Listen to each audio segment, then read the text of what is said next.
Right, okay everybody, good morning, here goes. I was going to start by telling you the things you might need when you work with clay.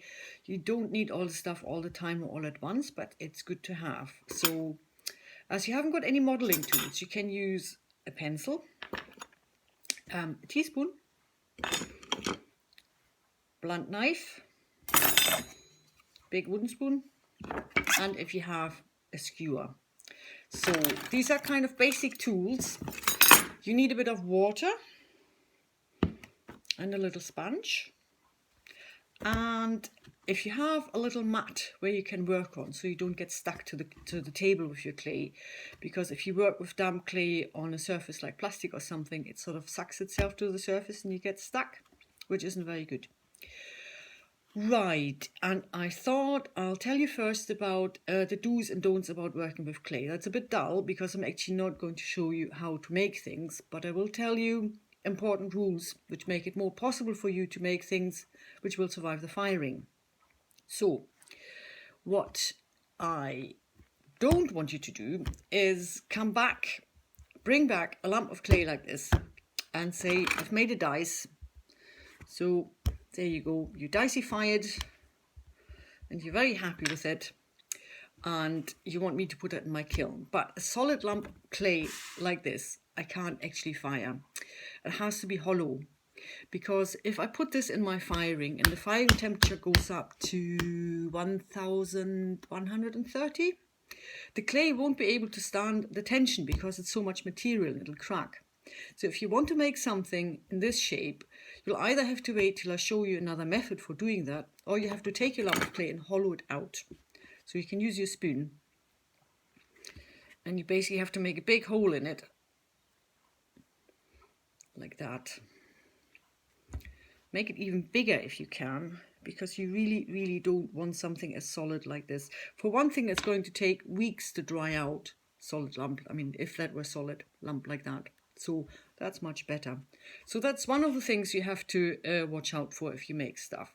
The other thing is that I don't want you to make things which are really long and thin and stick out, because they will break.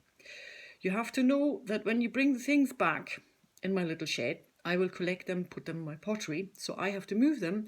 I have to put them on my shelf, let them dry out.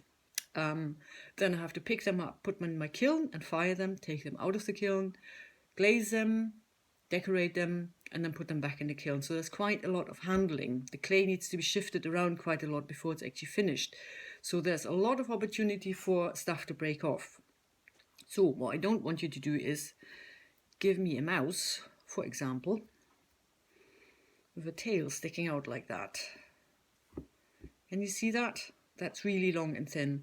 And I bet you a Mars bar that is going to break at some point. As careful as I might be, something like this doesn't have a very good survival chance. So if you want to make a mouse tail, for example, you have to think about different ways of putting it on. So you can kind of roll it up like that, so it sort of sticks to the mouse itself and doesn't actually stick out.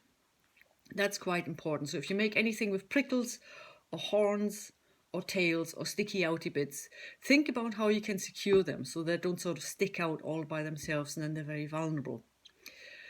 The other thing you have to know about clay is that it's not a very good idea if you trap air between two bits of clay, because when the stuff gets fired in the kiln, the clay shrinks.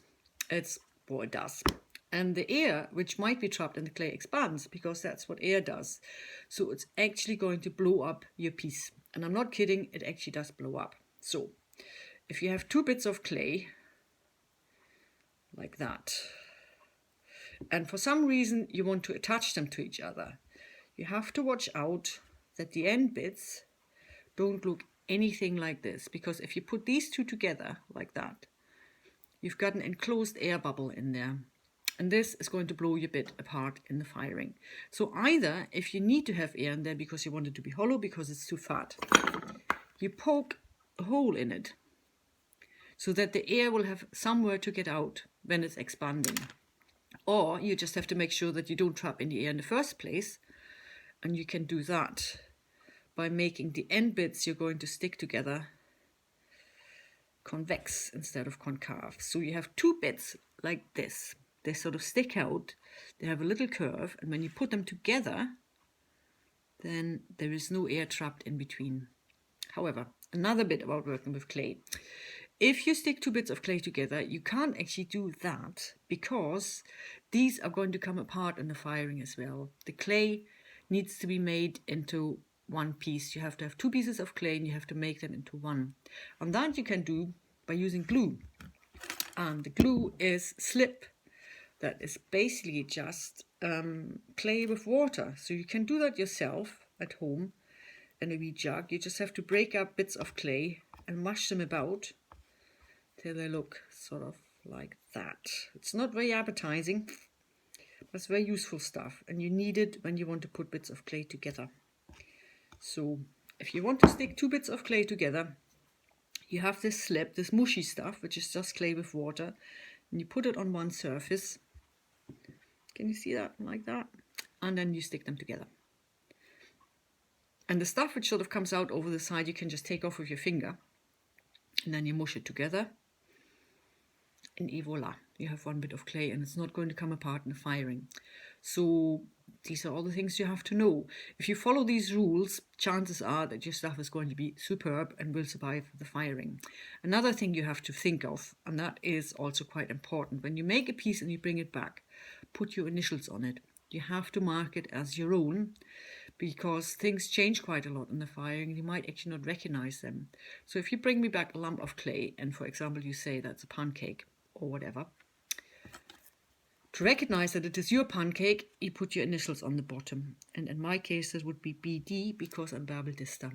So you have to mark them because otherwise they might get lost. I don't know how many bits of pieces I'm going to have in the end, so it might not be a problem. But if I were you, I would put my initials on it. Right, I think that's it for now. Okay, I'm going to close this down and then make another video and show you how to make a pinch pot. Right. Bye.